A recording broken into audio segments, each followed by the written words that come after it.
Good evening all of you. Welcome to Profit Master Closing Report 19th December.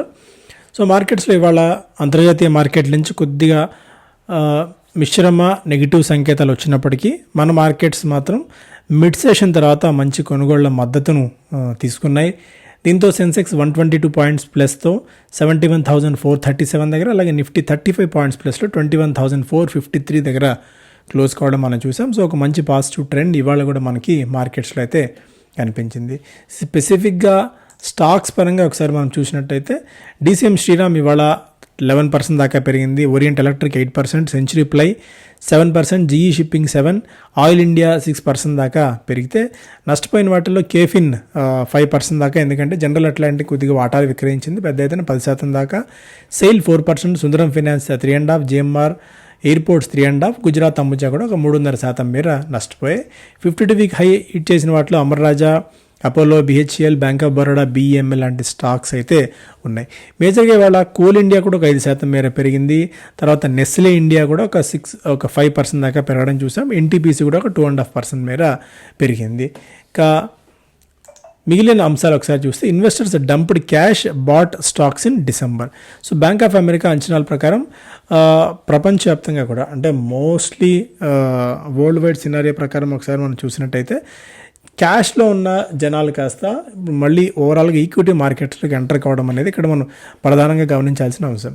ఎందుకంటే US federal reserve నిర్ణయం తీసుకునే కంటే ముందే so ఒక స్టేటస్ కో మెయింటైన్ చేస్తుందని చెప్పి అందరికీ తెలుసు. బట్ వడ్డీ రేట్ల తగ్గింపు ప్రక్రియ వచ్చే ఏడాది 3 సార్లు చేస్తామని చెప్పి వెల్లడించింది. దీంతో ఒక రెసెషన్ అవర్ట్ అయినట్టు ఇక్కడ మనం అనుకోవాలి. సో వీటన్నిటి కారణాల వల్ల ప్రపంచవ్యాప్తంగా కూడా ఓవరాల్గా ఈక్విటీ మార్కెట్స్లోకి పెద్ద ఎత్తున నిధులైతే వచ్చాయి. Investors at their most overweight equities related to cash since January 2022 2022 జనవరి తర్వాత మళ్ళీ అంతగా ఈక్విటీ మార్కెట్స్లోకి ఎంటర్ అవ్వడం అనేది ఇప్పుడే చూడవచ్చు. They are still overweight cash, but at their least overweight since April 2021. అది కూడా మన మార్కెట్స్ ఇప్పుడు ఈ స్థాయిలో పెరగడానికి అది కూడా కారణంగా చెప్పుకోవచ్చు. Rerating 2.0 Motilal raises target price of SBI five other PSU bank stocks. State bank of ఇండియాతో పాటు PSU బ్యాంక్ స్టాక్స్ టార్గెట్ ప్రైజ్లు పెంచింది ఇక్కడ మోతిలాల్ ఓస్వాల్. అందులో దాని ప్రకారం చూస్తే మోతిలాల్ ఓస్వాల్ PSU బ్యాంక్స్ లిస్ట్లో state bank of India, bank of Baroda, Canara bank ఉన్నాయి. మేజర్గా state bank of India target ప్రైజ్ని 700 నుంచి 800కి పెంచారు. బ్యాంక్ ఆఫ్ బరోడా టార్గెట్ ప్రైజ్ని 240 నుంచి 280కి, ఇండియన్ బ్యాంక్ టార్గెట్ ప్రైస్ 460 నుంచి 525, యూనియన్ బ్యాంక్ టార్గెట్ ప్రైస్ 130 నుంచి 150, కెనరా బ్యాంక్ టార్గెట్ని 440 నుంచి 550కి పెంచుతూ మోతిలాల్ ఓస్వాల్ తన టార్గెట్ ప్రైజులను సవరించింది. దీనికి ప్రధానమైన కారణం stating that PSBs are likely to report 10% CAGR in deposits over FY 23-26. రాబోయే 3 ఏళ్ల కాలంలో కూడా 10% CAGRతో డిపాజిట్స్ రేట్స్ విషయంలో ఈ ప్రభుత్వ రంగ బ్యాంకులు పర్ఫార్మెన్స్ కనబరుస్తాయని చెప్పి ఒక అంచనా అయితే ఇక్కడ ఉంది. ఓవరాల్గా రెసిలియన్స్ ఉంది, కాంపిటేటివ్ అడ్వాంటేజ్ని తట్టుకుని కంపెనీలు ఈ బ్యాంక్స్ నిలబడుతున్నాయి, ప్రైవేట్ నుంచి పోటీని కూడా సమర్థంగా ఇవన్నీ ఎదుర్కొంటున్నాయి అని చెప్పి ఇక్కడ ఒక అంశం. While the brokerage has buy ratings and above 5 stocks, it has neutral rating on PNBల విషయంలో మాత్రం 75 నుంచి 90 రూపీస్కి తన టార్గెట్ ప్రైజ్ని పెంచుతూ న్యూట్రల్ స్టాండ్ని తీసుకుంది. ఓవరాల్గా గత 5 నెలల కాలంలో నిఫ్టీ PSU బ్యాంక్ ఇండెక్స్ 40% మేర పెరిగింది. Central bank, IOB, PNB, union bank లాంటి స్టాక్స్ 7 నుంచి 90% మేర పెరిగిన సంగతి మనందరికీ తెలుసు. ఇంకా mutual funds increased bets on these 8 small cap stocks that gave over 40% in 1 month. నెల రోజుల వ్యవధిలోనే మ్యూచువల్ ఫండ్స్ యాడ్ చేసుకున్న తర్వాత రీటైల్ ఇన్వెస్టర్స్ పార్టిసిపేషన్ పెరిగింది, రీటైల్ ఇన్వెస్టర్స్ ఇంట్రెస్ట్ పెరిగింది ఈ స్టాక్స్లో. దీంతో నెల రోజుల కాలంలోనే దాదాపు 40 నుంచి 50% మేర రిటర్న్ ఇచ్చిన స్టాక్స్ ఇవి. లైక్ భారత్ డైనమిక్స్ 43% మేర పెరిగింది నవంబర్ నుంచి. MCX, prestige estates, Texmaco rail, NLC, CESC, కారల్స్లిల్ అండ్ శోభ ఇవన్నీ కూడా 43 నుంచి 45%, గరిష్టంగా NLC నైవెల్ లిగ్నైట్ 54% మేర ఇక్కడ మనం పెరగడం అబ్జర్వ్ చేయవచ్చు. స్పైస్ జెట్ స్టాక్ ఇవాళ కూడా ఒక 8% మేర పెరిగింది, ఎందుకంటే గో ఫస్ట్ వీళ్ళు అక్వైర్ చేసుకోవాలి అని చెప్పి ఎక్స్ప్రెషన్ ఆఫ్ ఇంట్రెస్ట్ని ప్రకటించడము, ఎక్స్ప్రెషన్ ఆఫ్ ఇంట్రెస్ట్ వాళ్ళు సబ్మిట్ చేయడం. దీంతో స్పైస్ జెట్ స్టాక్లో ఒక 8% దాకా జంప్ అయితే చూసాం. గో ఫస్ట్ వీళ్ళు దివాలా తీసిన పరిస్థితి తెలుసు. సో ఎక్కడికక్కడ రెజల్యూషన్ ప్రొఫెషనల్స్ కానీ రెజల్యూషన్ ప్రాసెస్ కానీ నడుస్తుంది. అలాంటి గో ఫస్ట్ని స్పైస్ జెట్ తీసుకోవాలని కూడా ఆశ్చర్యకరం ఉంది, ఎందుకంటే వాళ్ళు చాలా ఇబ్బందుల్లో ఉన్నారు, అప్పుల్లో ఉన్నారు. సో ప్రమోటర్ ఒక 500 కోట్ల రూపాయలు మీరు ఇన్ఫ్యూజ్ చేశారు, అయినప్పటికీ కూడా స్పైస్ జెట్ మనుగడే కష్టంగా ఉన్న తరుణంలో ఇబ్బందుల్లో ఉన్న గో ఫస్ట్ని వీళ్ళు తీసుకొని ఏ మేరకు నడపగలరు అన్నది ఒక అనుమానంగా అయితే ఉంది. Zee shares fall 5% after Sony pictures denies agreeing to merger extension deadline. So merger extension డెడ్లైన్ని పెంచాలని చెప్పి కోరుతూ జీ సోనీకి లెటర్ రాసింది. అయితే దాని మీద ఇంకొక క్లారిటీ రానప్పటికీ డెడ్లైన్ ఎక్స్టెన్షన్ రిక్వెస్ట్ మీద మాత్రం సోనీ అంత సుముఖత చూపినట్టు లేదు అన్నట్టుగా ఇక్కడ ఒక సారాంశంగా ఉంది.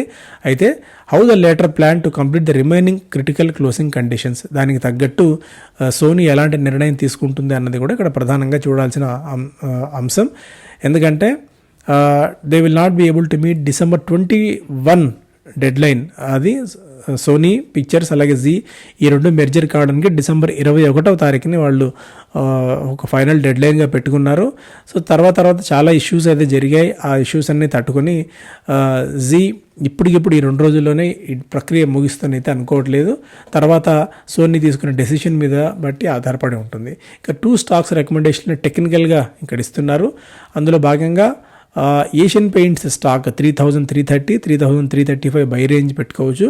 3,500 టార్గెట్ ప్రైస్, అలాగే స్టాప్ లాస్ 3,261 దగ్గర పెట్టుకోవచ్చు అని చెప్పి ఇక్కడ టెక్నికల్ అనలిస్ట్ సూచిస్తున్నారు. At the same time VST industries 3,360 target price, 3,580 rupees దాకా 3,360 దగ్గర బై చేస్తే 3,580 దాకా టార్గెట్ ప్రైస్, అలాగే 3,250 దిగువన స్టాప్ లాస్ పెట్టుకోవాలని చెప్పి ఇక్కడ నిపుణులు సూచిస్తున్నారు. డిస్కస్ చేసాం. ఎన్టీపీసీ స్టాక్లో ఇవాళ కొద్దిగా అప్సైడ్ చూసాం. ఒక 3 ట్రిలియన్ 3 లక్షల కోట్ల రూపాయల మార్క్ని ఎన్టీపీసీ క్రాస్ చేసింది. ఈ ఇయర్లో ఇప్పటివరకు క్యాలెండర్ ఇయర్లో 88% మేర స్టాక్ రిటర్న్స్ ఇవ్వడం చూసాం. ఒక మంచి పర్ఫార్మెన్స్ని NTPC, not only NTPC, most of the PSU companies అన్నీ కూడా అలాగే కనబరిచాయి. దీనికి తోడు లార్జెస్ట్ పవర్ జనరేషన్ కంపెనీ అయిన ఎన్టీపీసీ దాదాపు 73,000 మెగావాట్ల సామర్థ్యం ఉన్న కంపెనీ ఇది, విద్యుత్ ఉత్పత్తి సామర్థ్యం. ఓవరాల్గా the company has 17% of the total installed capacity in India with a 24% generation share. ఇండియాలో తయారవుతున్న 24% పవర్లో 24% ఎన్టీపీసీది, అలాగే ఇన్స్టాల్ చేసిన కెపాసిటీలో 17% ఎన్టీపీసీ సామర్థ్యంగా ఉంది. ఎన్టీపీసీగా ఇక్కడ ఉందని చెప్పుకోవచ్చు. అండ్ రెన్యూబుల్ ఎనర్జీ విషయంలో కూడా చాలా వేగవంతమైన ప్లాన్స్ని ఎన్టీపీసీ చేస్తున్న ఈ తరుణంలో ఈ స్టాక్లో అప్సైడ్ మనం చూస్తున్నాం. Nestle rally 6% to fresh high, sets Jan 5 as record date for stock split. ఒక స్టాక్ స్ప్లిట్ కోసం తేదీని ఖరారు చేశారు వీళ్ళు. Trade after the company fixed January 5, 2024 as the record date for it's share split. So share split కోసం January 5, 2024ని company తేదీ ఖరారు చేసింది. స్టాక్ స్ప్లిట్ 1కి 10 చొప్పున స్టాక్ స్ప్లిట్ చేస్తున్నారంటే ₹10 ముక్క విలువ ఉన్న ఒక్కొక్క స్టాక్ని ₹1 ముక్క విలువ ఉన్న స్టాక్గా చేస్తున్నారు. దీంతో రీటైల్ ఫ్లోట్ పెరుగుతుంది, బయట ఉన్న ఫ్లోట్ పెరుగుతుంది, కానీ ఇమీడియట్గా అది ఒక స్టాక్కి కానీ కంపెనీకి కానీ ఇమీడియట్గా బెనిఫిట్ అయ్యే అంశం కాదు. బట్ ఫ్లోట్ పెరిగి రీటైలర్స్కి ధర అందుబాటులో ఉంటే ఎక్కువ ట్రేడ్ అయ్యేందుకు స్కోప్ అయితే దొరుకుతుంది.